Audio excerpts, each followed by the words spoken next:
Hello, YouTubers, diecast collectors. It is me, the J-Man63, and today we have a very special piece to review for you guys. I got this off Diecast Direct. This is the 124 scale Chevy Cheyenne. This is Colonel Squarebody 124 scale. I like this model. There are a few things that I'm not big on. Although M2 Machine's 124th is usually very good and sometimes good, there are some things that I don't always like about their 124th, of course. I've had an experience with the Volkswagen bus where that hinge was broken, but other than that, I mean, some of their stuff is not the best QC sometimes. However, this one I paid $35 for, so I am glad they actually got the QC pretty good on this. The only thing I had issue with is, I'm going to show that in a minute, where there's a small piece that I had to reattach on the motor. But we're going to get on to the review, and we'll show you the truck.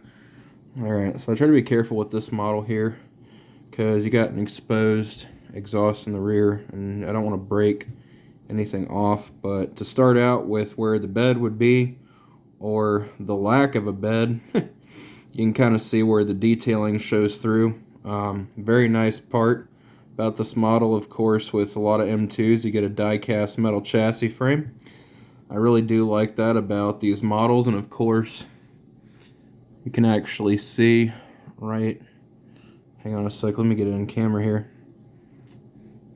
You can see right where your fuel tank would go, kind of, or I don't know if necessarily that's a fuel tank or an air ride controller. Come on, focus. There we go, I think I got it in focus. Okay, so you can kind of see where this would go. I don't think this is part of the exhaust. I think this is part of your air ride controller. And then of course you got a couple batteries down here. So I don't know where the fuel tank's at. Kinda was like thinking, how would you drive this thing without a fuel tank? Anyway, so onto the paint. Paintwork is pretty good, honestly. I really like the way they've done this military scheme. I mean, if you've collected the 164th, you generally know how nice their 164 Cheyennes are. Front end looks pretty good. You got your blacked out bumper, you got your murdered out kind of trim. Up in here you got your marker lights. And this thing would probably eat your lunch in the quarter mile for you. This thing's probably pretty dang fast, I would say. Up here you got the turbo set up. Now, one thing is, they did kind of cheat. I mean, it's not a bad cheat, but you can definitely see that when you look at the model, they didn't exactly do the header piping exactly as I thought they were going to do. There's the front end right there. Very nice detail. You've actually got some painted in markers right here, which is pretty nice. And then on the side trim, you got Colonel Squarebody right there. On the rear, you have Colonel Squarebody. So we'll move on to the interior. Now, unfortunately, I'm trying to be very careful. Now, the one thing I liked about this model, very solid door hinges. Something I don't like about this model that I noticed, the interior is not as detailed as I'd like. You got your black steering wheel, of course. Got your trim panels, but they didn't paint up much. Now, I can easily forgive when they have a gauge cluster, when they put in a sticker there, they at least cheat somewhat. They put a decal in. However, you look at the gauge bezel in here, I take points off for them not having any paint on the interior, any paint work. Not a fan of that. So, very plain Jane interior. I will say the rest of the details do follow through, but I do knock off a point for the interior not being as nice as I would have expected. $35 for this piece, you know. I kind of would have expected a detailed interior with the MSRP these are going for. Not too happy about them not doing that. Very plain Jane saddle tan, however, not bad. Of course, if they were going to do something, they could have at least given us some racing seats, maybe liven this up a little.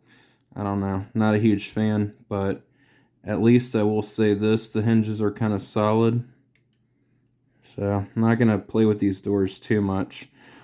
Just a kind of a quick note, I am going to have an upcoming haul video. The reason I'm kind of doing this is we haven't had a review in quite a while. So I figured I would do one today. And this is to me, it's a grail piece. I mean, it's not as special as some of the 124s, but this one pretty much ranks up there. There's only two caveats to this model that I don't like, and the interior is one. The fact that the steering doesn't work is number two. So I'm sure you're waiting for my score. I'm going to say immediately I give this model about an 8 out of 10. I knock off 2 points for the steering, a point for the steering, and a point for the interior. However, not a bad model. And there are brake discs inside of here. Of course, with it being M2, I wouldn't expect working rotors or rotors stationary. Here is the motor. They actually did a very good job on this. I'm actually very pleasantly surprised. They actually did a very good job on the motor. Now, again, this piece here, I had to glue this on. And this right here, I had to reattach. And even still, it's not like 100% stable. There is a little play in it. But it stays put just fine. I just don't touch it. Kind of got a racing high-rise intake here. And I guess you'd call this the intake part. I don't necessarily know. This would be the exhaust.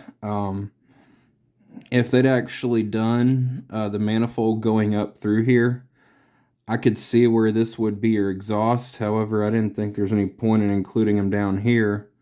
It's kind of weird in my opinion that all the intake piping is done like this, because I know a little something about these motors, and I kind of think they should have done the intake piping kind of like you'd see on an actual car, but I think M2's got limitations on some of what they can put in their motors given the size.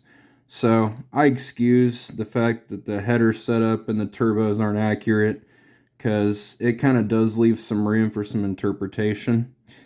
And again, the motor is pretty well detailed. Now onto the underside, there is really not much to talk about underneath of here. I'm going to hold this in the two spots. They did do a very good job underneath of this car.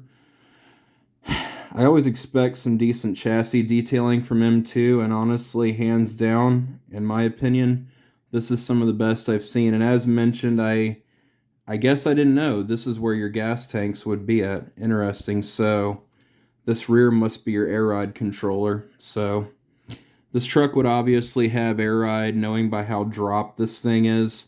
My guess is with the front end the way it is, it looks like they've added provisions to add steering in the future.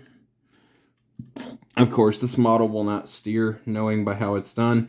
Now, a few other things I'd like to note about these Cheyennes. I would love to see a lifted one. I'd like to see a 4x4 version done. There's quite a lot of stuff I'd like to be seeing done with this, but the underside is, in my opinion, it's one of the better undercarriages M2 has done.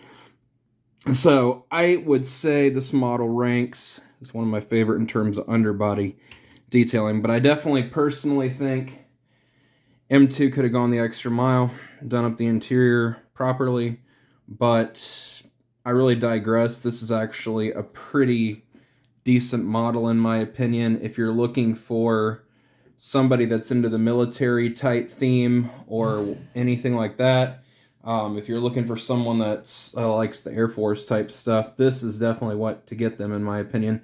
In terms of M2 models, this is probably one of the best put together. I know I'm talking about negatively about the interior.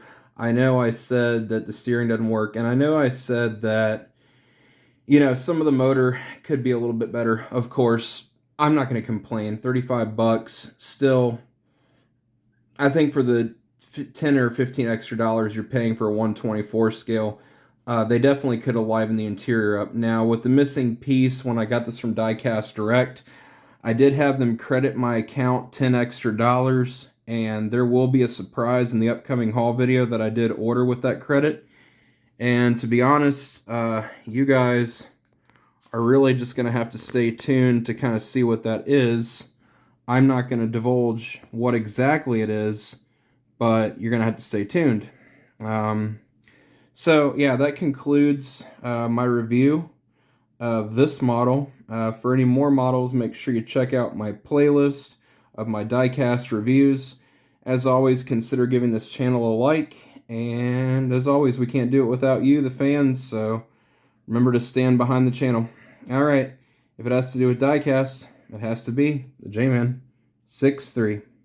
Alright, see y'all later. Bye.